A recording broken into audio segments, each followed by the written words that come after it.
Guys first day in fort വയാഡ guys. Fort വയാഡ എന്ന് പറഞ്ഞാൽ വേറൊരു വൈബാണ്. ഇവിടെ വന്ന് എൻജോയ് ചെയ്യാൻ പറ്റിയ സ്ഥലമാണ്. പ്രത്യേകിച്ച് വാൻകൂവറിലേക്ക് കാനഡ US എന്നൊക്കെ വരുന്നവർക്ക് ഭയങ്കര ചീപ്പായിരിക്കും. കൂടുതലും ഇവിടെ ആളുകൾ വരുന്നത് ഓൾ ഇൻക്ലൂസീവ് എടുത്തിട്ടായിരിക്കും. ഓൾ ഇൻക്ലൂസീവ് എന്ന് പറഞ്ഞാൽ റിസോർട്ട് ഫുള്ളി ഓൾ ഇൻക്ലൂസീവ്. അതിനകത്ത് flight, resort, food, alcohol, drinks എല്ലാം അതിനകത്ത് ഇൻക്ലൂഡഡ് ആയിരിക്കും. പക്ഷേ എനിക്ക് ആക്ച്വലി ഇവിടുത്തെ ലോക്കൽ ലൈഫ് ഒന്ന് എക്സ്പീരിയൻസ് ചെയ്യണമെന്നുണ്ടായിരുന്നു. അതുപോലെ തന്നെ സ്ട്രീറ്റ് അതൊക്കെ അവിടെ ഒക്കെ നടന്ന് കാണണമെന്നൊക്കെ ഉണ്ടായിരുന്നു. അതുകൊണ്ട് തന്നെ ഞങ്ങളൊരു 3 ദിവസം Airbnb എടുത്തിട്ടുണ്ട്. ഇത് ഞാൻ ആക്ച്വലി എടുത്തൊരു Airbnb ആണ്. ചീപ്പാണ് ഇത്. പ്രത്യേകിച്ച് ഇപ്പോഴെന്ന് പറഞ്ഞു കഴിഞ്ഞാൽ ഫോർട്ട് വയാഡയിൽ അല്ല, കൂടുതൽ മെക്സിക്കോയിൽ ഇതൊരു ഓഫ് സീസൺ ടൈമാണ്. ബിക്കോസ് ഭയങ്കര ചൂടാണ്. ഈ സമയത്ത് വരാൻ റെക്കമെൻഡ് ചെയ്യത്തില്ല. പക്ഷേ ഏറ്റവും കൂടുതൽ നല്ല വെതർ കിട്ടുന്നത് ഒരു നവംബർ ടു മാർച്ച് വരെ ഒക്കെ നല്ല വെതറാണ്. ഇപ്പം നല്ല ചൂടാണ്. ബട്ട് സ്റ്റിൽ വരാം. പക്ഷേ ആക്ച്വലി നമ്മൾ വെളിയിൽ നിന്നൊക്കെ ഫുഡ് കഴിക്കുകയാണെങ്കിൽ ഭയങ്കര ചീപ്പാണ്. പ്രത്യേകിച്ച് ഞാൻ പറഞ്ഞല്ലോ കാനഡ US വരുന്നവർക്ക് നല്ല ചീപ്പായിരിക്കും. അപ്പോൾ ഞാൻ ജസ്റ്റ് Airbnb ഒന്ന് ജില്ലെന്ന് കാണിക്കും. ഇന്ന് നമ്മൾ വെളി സ്ട്രീറ്റ് വോക്കൊക്കെ ചെയ്ത് സെറ്റ് ചെയ്ത് ഇന്നലെ നൈറ്റിലൊക്കെ ഇവിടെ ഭയങ്കര ഹാപ്പണിങ് ആയിരുന്നു. നൈറ്റിലെ വ്യൂ ഒക്കെ പിന്നെ ഞാൻ കാണിക്കാം. Airbnb ജസ്റ്റ് ഒന്ന് കാണിച്ച് ജില്ലെന്ന് ഞാൻ, എന്നിട്ട് സ്ട്രീറ്റ് വോക്ക്, അത് കഴിഞ്ഞ് നമ്മൾ ചെറിയ സീ ഫുഡ് എക്സ്പീരിയൻസസ് ഒക്കെ ആയിട്ട് വേറെ തന്നെ വൈബായിരിക്കും. അപ്പോൾ ഫുൾ സപ്പോർട്ട് ചെയ്യുക. കട്ടയ്ക്ക് കട്ടള പോലെ നിൽക്കുക ആയിട്ട് കിടക്കുകയാണ്. ഇത് നമ്മുടെ വാഷ്റൂമിൽ ഷവർ കാര്യങ്ങളൊക്കെ ഉണ്ട്. ഓക്കെയാണ്, സെറ്റാണ്. എന്നിട്ട് ഇങ്ങനെ വന്ന് ഇവിടെ ഇത് ബെഡ്, TV കാര്യങ്ങളൊക്കെ ഇവിടെ. നമ്മൾ ആക്ച്വലി എല്ലാം ഇന്നലെ വന്ന് മൊത്തത്തിൽ ഇച്ചിരി അലമ്പാക്കി ഇട്ടേക്കുവാണ്. പിന്നെ നമുക്ക് കുക്ക് ചെയ്യാം. പക്ഷേ നമ്മളിവിടെ കുക്ക് ചെയ്യാനല്ലല്ലോ വന്നത്. പിന്നെ ഇവിടെ ഒരു അടിപൊളി ബാൽക്കണി ഉണ്ട്. ബാൽക്കണി എന്നുള്ള വ്യൂ അത്ര വലിയ അടിപൊളിയൊന്നുമല്ല. ബട്ട് സ്റ്റിൽ ഇത് ഇവിടുത്തെ റൊമാൻറ്റിക് സോൺ. ഇത് ഇവിടുത്തെ മെയിൻ സ്ട്രീറ്റ് ആണ്. പക്ഷെ നമുക്ക് വലിയ അടിപൊളി വ്യൂ ഒന്നും കിട്ടുന്നില്ല. ബീച്ച് അങ്ങോട്ട് പോയാൽ ബീച്ചാണ്. അപ്പോൾ ബീച്ചിലോട്ടൊക്കെ ഉള്ള കാഴ്ചകൾ ഞാൻ കാണിച്ചു തരാം. രാവിലെ നമ്മൾ പോയി അവിടെ ഒരു വാക്കൊക്കെ ചെയ്തു. നല്ല ബാൽക്കണിയാണ്, നല്ല വലിയ ബാൽക്കണിയാണ്. അപ്പോൾ സെറ്റ്. നമ്മൾ നേരെ അങ്ങോട്ട് പോകുന്നു. ഇനിയും ബാക്കി ഫോർട്ട് വയാഡയുടെ കിടിലം കാഴ്ചകൾ. സീ ഫുഡ് റെസ്റ്റോറൻറ്റിലോട്ടാണ് പോകുന്നത്. ഞാൻ ആക്ച്വലി നല്ല റിവ്യൂ ഒക്കെ കണ്ടു. ഒരു ലോക്കൽ സെറ്റപ്പിലുള്ള റെസ്റ്റോറൻറ്റ്. അപ്പോൾ നേരെ അങ്ങോട്ട് പോകുന്നു. വേണമെങ്കിൽ നമുക്ക് ഊബർ എടുക്കാം, ടാക്സി എടുക്കാം. പക്ഷേ അതൊക്കെ ഇച്ചിരി അതിനേക്കാളൊക്കെ ഒത്തിരി ചീപ്പായിട്ടുള്ളൊരു ട്രാൻസ്പോർട്ടേഷൻ മോഡാണ് ഇവിടുത്തെ പബ്ലിക് ട്രാൻസിറ്റ് എന്ന് പറയുന്നത്. 10 പെസോയ്ക്ക് എനിക്ക് തോന്നുന്നു നമുക്ക് അത്രേ മാക്സിമം ആകത്തുള്ളൂ. അപ്പോൾ അവിടെ നമ്മളിപ്പോൾ പോകുന്നത്. കൂടുതൽ ആളുകൾ ഊബർ എടുക്കുന്നതായിരിക്കും ഏറ്റവും സേഫ് ആൻഡ് ചീപ്പ്. ചീപ്പല്ല, but still safest mode of transportation. അവർ നമ്മളെ കൂടുതലായിട്ട് ചാർജ് ചെയ്തില്ല. ബിക്കോസ് നമുക്ക് ഓൾറെഡി ആ ട്രിപ്പ് നമുക്ക് നമ്മുടെ മാപ്പിൽ കാണാം. അങ്ങനത്തെ സെറ്റപ്പൊക്കെ ഉണ്ടല്ലോ. അപ്പോൾ ഞാനിപ്പോൾ സോണ റൊമാൻറ്റിക്ക എന്ന് പറയുന്ന മെയിൻ ഏരിയയിലാണ് താമസിക്കുന്നത്. ഇവിടുന്ന് ഒരു 5-10 മിനിറ്റ്സ് ഉണ്ട്. അപ്പോൾ ബസ് എടുക്കുന്നു. ഓക്കെ, ഇവിടുത്തെ ഒരു ലോക്കൽ സ്ട്രീറ്റ് ആണ്. നമ്മൾ ബസ് കയറാൻ വേണ്ടി നിൽക്കുക. ഇതുപോലത്തെ പഴയ വണ്ടികളൊക്കെ നമുക്കിവിടെ കാണാൻ പറ്റും. കൂടുതലും പഴയ ടൈപ്പ് വണ്ടികളാണ്. പിന്നെ ഇങ്ങനത്തെ ബഗ്ഗിയൊക്കെ ഓടിച്ചോണ്ട് ആളുകൾ നടക്കുന്നതാണ്. റോഡ്സൊക്കെ എന്ന് പറഞ്ഞാൽ ഫുള്ളി ടാർ ചെയ്ത റോഡ്സ് ഒന്നും അല്ല. കണ്ടില്ല, ഇതുപോലെ കല്ലൊക്കെ ആയിട്ടേക്കുന്നത്. ഇത് പക്ഷേ മെയിൻ റോഡല്ല. അതുകൊണ്ടായിരിക്കും ആ ഒരു ട്രഡീഷണൽ ആയിട്ടുള്ള സംഭവം കീപ്പ് ചെയ്യാൻ വേണ്ടിയായിരിക്കും. പിന്നെ അതുകൊണ്ട് ഈ വരുന്നതാണ് ബസ്. ഇതാണ് ഇവിടുത്തെ ലോക്കൽ ബസ്. ഇത് കയറിയ ഗൈസ്, ഇതാണ് ഇവിടുത്തെ ലോക്കൽ ബസ്. ഇതൊരുമാതിരി പുതിയ ബസ്സാണ്. നമ്മൾ അല്ലാതെ കാണുന്നൊക്കെ ആ ബാക്കിൽ വരുന്നതൊക്കെ പഴയ ടൈപ്പ് ബസ്സുകൾ. എനിക്ക് നമ്മുടെ നാട്ടിലെ ടൈപ്പ് ബസ്സൊക്കെ ഇച്ചിരി ബെറ്ററാണ്. ഒരു ഊബർ. ബോസ്,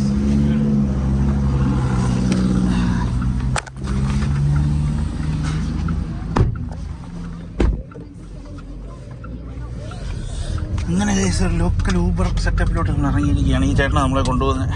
പക്ഷേ നെയിം ബ്രോ? പേരറിയത്തില്ല. ഇവർക്ക് ഇംഗ്ലീഷ് ഒന്നും വലിയ വെളിയില്ല. അപ്പോൾ ജില്ലെന്ന് നമ്മൾ വേറെ ഇനി വല്ല നമ്മൾ മറ്റേ ട്രാൻസ്ലേറ്ററൊക്കെ യൂസ് ചെയ്തുകൊണ്ട് സംസാരിച്ച് നോക്കണം. പേര് ഹൊസേ.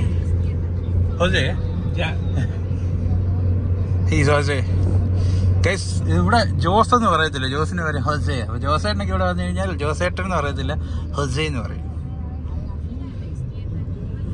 ഇംഗ്ലീഷ് അറിയത്തില്ല ഗൈസ്. അപ്പോൾ നമ്മളിനി മറ്റേ ട്രാൻസ്ലേറ്റർ വല്ല യൂസ് ചെയ്യണം. എന്നെ ആണ് നമ്മുടെ കൂടെ വർക്ക് ചെയ്യുന്ന കുറേ മെക്സിക്കൻസ് ഒക്കെ കുറച്ച് 1-2 വാക്കുകൾ പഠിപ്പിച്ചിട്ടുണ്ട്. പക്ഷേ അത് ഇവിടെ പറഞ്ഞ വാഴ്ചൽ കിട്ടും ഗൈസ്. തെറിയാണ് ഗൈസ്. ഇത് ഇവിടുത്തെ ഒരു ടണലാണ്. ഇത് ഒരു മെയിൻ ലാൻഡ്മാർക്ക്. എല്ലാ ബസ്സിലും ടണൽ അല്ലെങ്കിൽ സെൻട്രോ എന്ന് എഴുതിയിട്ടുണ്ട്. അകത്തോട്ട് കയറി കഴിഞ്ഞാൽ ഒരു അന്ധകാരമാണ് ഗൈസ്. ഭീമാകാരമായ ഒരു സ്ഥലം. എന്തായാലും വൈബാണ്. ഈ സിറ്റി എന്ന് പറഞ്ഞു കഴിഞ്ഞാൽ ഇവിടെ കൂടുതലും പഴയ വണ്ടികളൊക്കെയാണ്. എനിക്ക് തോന്നുന്നു കാനഡ US എന്നൊക്കെ ഡംപ് ചെയ്യുന്ന വണ്ടികൾ നേരെ ഇങ്ങോട്ടാന്ന് തോന്നുന്നു വരുന്നത്. എന്നാലും പുതിയ ടൈപ്പ് വണ്ടികളും ഉണ്ട്. കൂടുതലും പഴയ വണ്ടികളൊക്കെ ഇവിടെ ഉണ്ട്. പിന്നെ ബീച്ചൊക്കെ എന്ന് പറഞ്ഞു കഴിഞ്ഞാൽ കാൻകൂണാണ് ഇച്ചിരി ബെറ്റർ. ബിക്കോസ് കാൻകൂൺ എന്ന് പറയുമ്പോൾ കാൻകൂണിൻ്റെ കളർ, ബീച്ചിൻ്റെ കളർ തന്നെ ഒരു ബ്ലൂ കളറൊക്കെ സെറ്റപ്പാണ്. അപ്പോൾ അത് പ്രതീക്ഷിച്ച് വരില്ല. പക്ഷെ ഞാൻ പ്രതീക്ഷിച്ചതെന്ന് പറഞ്ഞു കഴിഞ്ഞാൽ ഇവിടുത്തെ ബീച്ചസിനൊക്കെ എന്ന് പറഞ്ഞാൽ സീ വീഡ്സ് കാര്യങ്ങളൊക്കെ ആയിട്ട് അത്ര നീറ്റ് ആയിരിക്കത്തില്ല എന്നുള്ളതായിരുന്നു. പക്ഷേ നല്ല വൃത്തിയാണ്, നല്ല നീറ്റായിട്ടുള്ള ബീച്ചാണ്, അടിപൊളിയാണ്. ബീച്ചിലോട്ട് നമുക്ക് കുറച്ച് കഴിഞ്ഞ് ഇറങ്ങാം. അപ്പോൾ ഇന്നിപ്പോൾ നമ്മൾ പോകുന്ന ലോക്കൽ ഫുഡ് എക്സ്പീരിയൻസ് ചെയ്യാൻ വേറെ തന്നെ വൈബായിരിക്കും. അവിടെ ചെന്ന് നമുക്ക് കിച്ചൻ്റെ ഒക്കെ വീഡിയോ എടുക്കാമെന്ന് നോക്കാം. അങ്ങനെ ഗായ്സ്, ഈ റെസ്റ്റോറൻറ്റിലോട്ടാണ് നമ്മൾ വന്നത്. നമ്മൾ വന്നത് ഒരു 11:40 ആയപ്പോൾ 12-ന് ഇത് ഓപ്പൺ ചെയ്യുന്നത്. കണ്ടിട്ട് വൈബാന്ന് തോന്നുന്നു. ഇത് നമ്മുടെ ബാംബൂവും കൊണ്ടൊക്കെ ഇത് ഉണ്ടാക്കിയേക്കുന്നത്. പിന്നെ ഇതിൻ്റെ തൊട്ട് ബാക്കിലായിട്ട് നല്ല അടിപൊളി ഒരു വാട്ടർഫോളും കാര്യങ്ങളും വൈബാന്ന് തോന്നുന്നു ഗൈസ്. അപ്പോൾ എനിവേസ് നമുക്ക് നോക്കാം എങ്ങനെ ഉണ്ടെന്ന്. നമ്മുടെ നാട്ടിലേക്കുള്ള വാഴ അങ്ങനത്തെ ഐറ്റംസൊക്കെ ഫുൾ ഇവിടെ സെറ്റ് ചെയ്തിട്ടുണ്ട്. പിന്നെ ഇവിടുത്തെ സ്ട്രീറ്റ് കണ്ടോ ഗൈസ്, ഈ സ്ട്രീറ്റിലൊക്കെ ഈ ടൈപ്പ് കല്ലായിട്ടേക്കുന്നത്, ടാറല്ല. എനിക്ക് തോന്നുന്നത് ഭയങ്കര സ്പീഡായിട്ട് വണ്ടി പോകാതിരിക്കാൻ വേണ്ടിയായിരിക്കും. ബിക്കോസ് എപ്പോഴും ആളുകൾ നടക്കുന്നതല്ലേ. ഗൈസ് നല്ല പണി കിട്ടി. ഈ റെസ്റ്റോറൻറ്റ് ഓപ്പൺ ആയിട്ടില്ല ഇതുവരെ. ഇനിയും ഇത് ഇനി ഓപ്പൺ ആകുമോ ഒരു പിടിയില്ല. അതുകൊണ്ട് നമ്മൾ വേറെ റെസ്റ്റോറൻറ്റിലോട്ട് പോകാമെന്ന് വെച്ച്. പക്ഷെ നല്ല സെറ്റായിരുന്നു ഗൈസ്. ഇവിടെ നല്ല വൈബായിരുന്നു. ഈ പറയുന്ന വാട്ടർഫോളും കാര്യങ്ങളും ഒക്കെ ആയിട്ട് നല്ല കാറ്റുമുണ്ട്. ഈ ചൂടത്ത് നല്ല ഇരിക്കാൻ പറ്റിയ സെറ്റപ്പായിരുന്നു. പിന്നെ കണ്ടില്ലേ, ഇത് ബാംബൂവും കൊണ്ടൊക്കെ സെറ്റ് ചെയ്ത് വെച്ചേക്കുമായിരുന്നു. എനിവേസ് നമുക്ക് വേറെ നോക്കാം. ഇഷ്ടംപോലെ ഓപ്ഷൻസ് ഉണ്ട്. പക്ഷേ ഇതൊരു ഒത്തൻറ്റിക് മെക്സിക്കൻ ഗ്രില്ലൊക്കെ ആയതുകൊണ്ട് ഞാൻ വന്നത്. അപ്പോൾ സെറ്റ് ചെയ്യാം ഗൈസ് വേറെ വൈബ്. ഒരു റെസ്റ്റോറൻറ്റ് വന്നു. ഇത് ആക്ച്വലി ഇച്ചിരി ബെറ്റർ ആംബിയൻസ് ഉള്ള റെസ്റ്റോറൻറ്റാണ്. ഇതൊരു റിസോർട്ടാണ്. അപ്പോൾ ഇതിനകത്ത് റെസ്റ്റോറൻറ്റ് ഉണ്ട്. അപ്പോൾ സീ ഫുഡ് റെസ്റ്റോറൻറ്റ് ഉണ്ടെന്ന് പറഞ്ഞു കഴിഞ്ഞാൽ നമ്മൾ ഇങ്ങോട്ട് വന്നത്. നല്ല കിടിലം ബീച്ച് ഗൈസ്. ബീച്ചിൻ്റെ കളർ തന്നെ വേറെ വൈബ്. റിസോർട്ട്സൊക്കെ ഓൾമോസ്റ്റ് ഇങ്ങനെ ആയിരിക്കും സെറ്റ് ചെയ്തേക്കുന്നത്. പക്ഷേ അടിപൊളി ബീച്ച്. ഈ ഹട്ട് പോലൊക്കെ, ഈ അംബ്രേലൊക്കെ ഇങ്ങനെ ഈ ലൈക്ക് ഹട്ട് പോലെ ഉണ്ടാക്കി വെച്ചേക്കുക. സെറ്റ് കിടിലൻ ഡ്രിങ്ക്സുമാണ് ഗൈസ്. വിചാരിച്ചത് സ്റ്റാച്യു വന്ന്, സ്റ്റാച്യു ഒന്നും അല്ല. സ്റ്റാച്യു വന്ന് പറഞ്ഞ് കയറി പിടിക്കാൻ നിന്നാൽ പണി കിട്ടും. ഇതിനെ ബാർബിക്യൂ ചെയ്ത് തരാമെന്ന് ചോദിക്കാറ് ഗൈസ്. ആ ബീച്ചാണ് കാണിച്ചത്. കിടിലൻ ബീച്ചാണ് ഗൈസ്. Super beach. ഇപ്പോൾ ആക്ച്വലി ഇങ്ങനെ ഒരുപാട് ബീച്ചസ് ഉണ്ട് ഇവിടെ. അതുകൊണ്ട് അവിടെ നിന്ന് അങ്ങനെ ദൂരെ നിന്ന് ഒരു ക്രൂസ് ഷിപ്പ് വരുന്ന കാണാം. ഇതെനിക്കൊന്നൊരു 1 ഡേ ട്രിപ്പ് പോലത്തെ ഒരു സംഭവം. ഞാനത് നാളെ നോക്കുന്നുണ്ട് നമുക്കത് എടുക്കാൻ വേണ്ടി. ലൈക്ക് ഇത് ഒരു ഹിഡൻ ഐലൻഡ്സ് ഒക്കെ ഉണ്ട്, അവിടോട്ട് നമ്മളെ കൊണ്ടുപോകും. ഈ ബീച്ച് ഒരു രക്ഷയില്ല ഗൈസ്. സൂപ്പർ ബീച്ചാണ് ഇത്. ഇനി ഫുഡ് എങ്ങനെ ഉണ്ടെന്ന് പറയാം ഗൈസ്. നമ്മളിങ്ങനെ ഒരു റെസ്റ്റോറൻറ്റിലാണ് വന്നേക്കുന്നത്. ഞാൻ ആദ്യം കാണിച്ചല്ലോ, ബീച്ചൊക്കെ കിടിലൻ ബീച്ച്, നല്ല സൂപ്പർ വ്യൂ ആണ് ഗൈസ്. ഒരു രക്ഷയില്ല. പിന്നെ ഇവിടെ എന്ത് ഫുഡ് പറഞ്ഞാലും നാച്ചോസ് കിട്ടും. നാച്ചോസിന് അവരുടെ സോസ് നല്ല അടിപൊളി സോസാണ്. ഇതൊക്കെ ഫ്രഷായിട്ട് ഉണ്ടാക്കുന്നതാണ് കേട്ടോ. നമ്മളിപ്പോൾ കാനഡയിലൊക്കെ ആണെങ്കിൽ അവർ ഉണ്ടാക്കി വെച്ചിരിക്കുന്ന എടുത്ത് തരത്തുള്ളൂ. ഇപ്പോൾ ഫ്രഷായിട്ട് ഉണ്ടാക്കിയത്. പിന്നെ ടെക്കീല. ഇത് ടെക്കീല ഒഴിച്ച ഡ്രിങ്കാണ്. ടെക്കീല വിത്ത് ലൈം അവരുടെ എന്തൊക്കെ സെറ്റപ്പാണ്. ഒന്ന് ചെക്ക് ചെയ്ത് നോക്കാം. നല്ല റിഫ്രഷിംഗ് ആണ് ഗൈസ്. ഇവിടെ മുഖം കഴുകുന്നവരെ ടെക്കീലയാണ്. അങ്ങനെ നമ്മളൊരു റെഡ് സ്നാപ്പർ പറഞ്ഞു. അതിൻ്റെ കൂടെ റൈസ്, ഇച്ചിരി വെജീസ് ഉണ്ട്. പിന്നെ ഞാൻ പറഞ്ഞു ടാക്കോസ്. ഇത് ഈ ബ്രെഡ് ഇതിൻ്റെ കൂടെ ആലഡ്. അപ്പോൾ ഇത് എങ്ങനെ ഉണ്ടെന്ന് നോക്കിയിട്ട് പറയാം. കണ്ടിട്ട് നല്ല ഫ്രഷാണ്. ആക്ച്വലി ഇത് കുക്ക് ചെയ്യുന്നതൊന്നും നമുക്ക് എടുക്കാൻ പറ്റിയില്ല. പിന്നെ നമുക്ക് നമ്മുടെ കൈ കൊണ്ട് തന്നെ എടുത്ത് ഇത് ഇവരുടെ ഓത്തൻറ്റിക് ഒരു മാരിനേഷനാണ്. നമ്മുടെ ആ ഒരു പക്ക മസാലയൊന്നുമല്ല ഇതിനകത്ത് ആഡ് ആയിരിക്കുന്നത്. പക്ഷേ ഒരു സോസ് ആയിരിക്കും ഇവർ ആഡ് ചെയ്തേക്കുന്നത്. പക്ഷേ ആ ഒരു റിയൽ ഫിഷിൻ്റെ ടേസ്റ്റ് കിട്ടുന്നുണ്ട്. പൊളിയാണ്. ഫ്രഷ്നെസ് നല്ലോണം ഫീൽ ചെയ്യുന്നുണ്ട്. അങ്ങനെ ഫിഷുമായിട്ടുള്ളൊരു ആക്രമണം കഴിഞ്ഞു. ശരിക്കും പറഞ്ഞാൽ ഫിഷിനെ നമ്മൾ ബലാത്സംഗം ചെയ്തു. അതാണ് സംഭവിച്ചത്. സാധാരണ നമ്മുടെ നാട്ടിലൊക്കെ എന്ന് പറഞ്ഞു കഴിഞ്ഞാൽ ഫിഷ് കഴിച്ച് കഴിഞ്ഞാൽ ഈ മുള്ള് നമുക്ക് പട്ടിക്കൊക്കെ കൊടുക്കും. ഈ പട്ടിയുടെ പിന്നീട് പട്ടി തന്തയ്ക്ക് വിളിക്കും case. Is it tequila? No, it's raicilla. So what is the plan? The plan is the maguey. Maguey? Maguey. It's the family for the agave. Okay, I'll try it out. It's the similar family, the agave. I'll try it out. Yeah? Okay. And the plant inside, you know this? Uh-huh.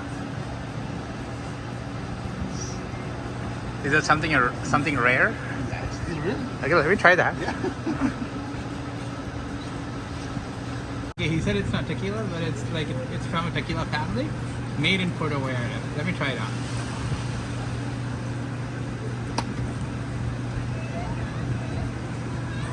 Tastes just like tequila, but yeah, I can feel some kind of difference. I don't know what it is. Guys, ഇത് സെവീഷെ എന്നാണ് പറഞ്ഞത്. എന്താണെന്ന് അറിയത്തില്ല. Anyways ഇതൊരു healthy വേർഷനാണെന്നുള്ള ഉറപ്പാണ്. Fish boil ചെയ്തത്. ഇത് Mexican authentic ഫുഡാണെന്ന് എനിക്ക് തോന്നുന്നു. സംഭവം കൊള്ളാം. ഫിഷ് ബോയിൽ ചെയ്ത് അതിൻ്റെ കൂടെ കുറേ സാലഡും ഒരു ഹെൽത്തി വേർഷനാണ്. ലൈമും ഒക്കെ ഇട്ട് സൂപ്പറാണ്. ഇത് നമ്മൾ കഴിച്ചുകൊണ്ടല്ല ഇത് കഴിക്കേണ്ടത്. ഇതിനുള്ള ക്രാക്കേഴ്സും നാച്ചോസും ഒക്കെ ഇവർ തന്നിട്ടുണ്ട്. അപ്പോൾ അതിനകത്ത് വെച്ചാണ് ഇത് കഴിക്കേണ്ടത്. ഞാനത് വെറുതെ കഴിക്കുന്നത്. But it was okay.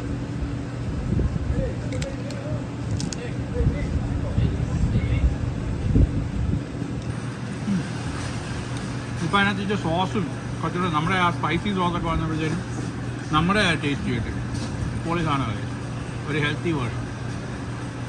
Alright guys, നമ്മൾ ഈ വീഡിയോ ഇവിടെ കൊണ്ട് എൻഡ് ചെയ്യുവാണ്. ചെറിയൊരു ഫുഡ് വീഡിയോ, പിന്നെ ട്രാൻസിറ്റ് എടുത്തു. ഞാൻ ആക്ച്വലി റൊമാൻറ്റിക് സോണിൻ്റെ വീഡിയോ ഒന്നും കാണിക്കുന്നില്ല, കാരണം അത് ഒരുപാട് യൂട്യൂബേഴ്സ് കാണിച്ച് നശിപ്പിച്ചിട്ടേക്കുള്ളൂ. നമ്മൾ റോബിക്കറ്റപ്പിക്ക് എന്ന് പറഞ്ഞാൽ ടോട്ടലി ഡിഫറെൻ്റ് ആണല്ലോ ഗൈസ്. അപ്പോൾ ഇതിവിടെ കൊണ്ട് എൻഡ് ചെയ്യാം. നമുക്ക് അടുത്തൊരു വീഡിയോ ആയിട്ട് വരാം. റൊമാൻറ്റിക് സോണിൽ നമ്മൾ താമസിക്കുന്നത്. അവിടുത്തെ തന്നെ ഫുഡ് വ്ളോഗ് അല്ലെ ഡ്രിങ്ക്സിൻ്റെ വ്ളോഗ്സ് ഒക്കെ ആയിട്ട് പിന്നെയും വരാം. Keep supporting.